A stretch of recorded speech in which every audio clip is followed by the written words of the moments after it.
me présente, je suis Odile Colère. C'est la deuxième fois que je me présente dans cette première circonscription de Saône-et-Loire, dans la continuité de la campagne présidentielle de Nathalie Arthaud, pour y défendre moi aussi le camp des travailleurs. Cette circonscription est essentiellement constituée par la ville de Mâcon, préfecture du département et son agglomération.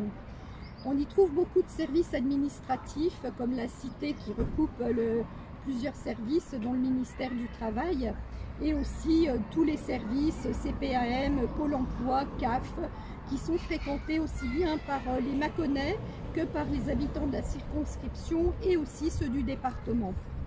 Moi aussi, je travaille dans un service public comme assistante sociale et mon travail consiste à accueillir les gens du quartier pour les aider à accéder à leurs droits et aussi établir des demandes d'aide financière si besoin.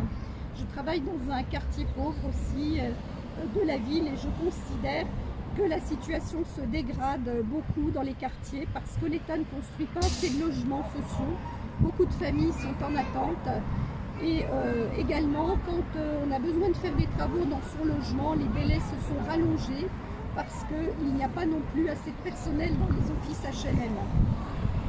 Ce que j'ai vu aussi ces derniers temps, c'est la dégradation des services publics liée à leur informatisation qui a permis à l'État de continuer à supprimer des postes, notamment à la CAF et à la sécurité sociale. Quand on veut faire des démarches dans ces services-là, on est accueilli par un vigile qui désigne l'ordinateur sur lequel il faut aller faire ces démarches. Et c'est de plus en plus compliqué pour être reçu par du personnel. Et quand on n'accède pas à ces droits, les banques s'occupent de nous, ils ne font pas de cadeaux et là on a vite fait de se retrouver en situation d'endettement. En fait, il manque du monde dans tous les services publics, surtout dans ceux de la santé, comme les hôpitaux ou les EHPAD. On voit bien qu'il y aurait besoin d'embaucher des dizaines de milliers de personnes dans ces services. Mais ça, on ne l'obtiendra pas en votant, car ce n'est pas les députés qui auront le pouvoir de l'imposer.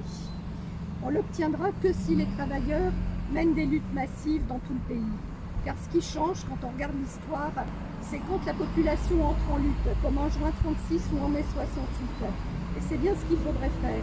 Renouer avec les luttes et les manifestations et arriver à s'organiser collectivement pour imposer l'augmentation de nos salaires, de nos pensions, de nos retraites et aussi des embauches, aussi bien dans le public que dans le privé.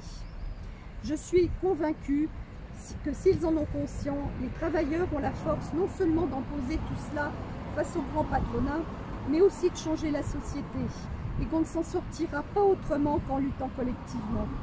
Car c'est nous qui travaillons, qui faisons tout marcher dans la société. Sans nous, rien ne fonctionne. Et c'est là que se trouve notre vraie force.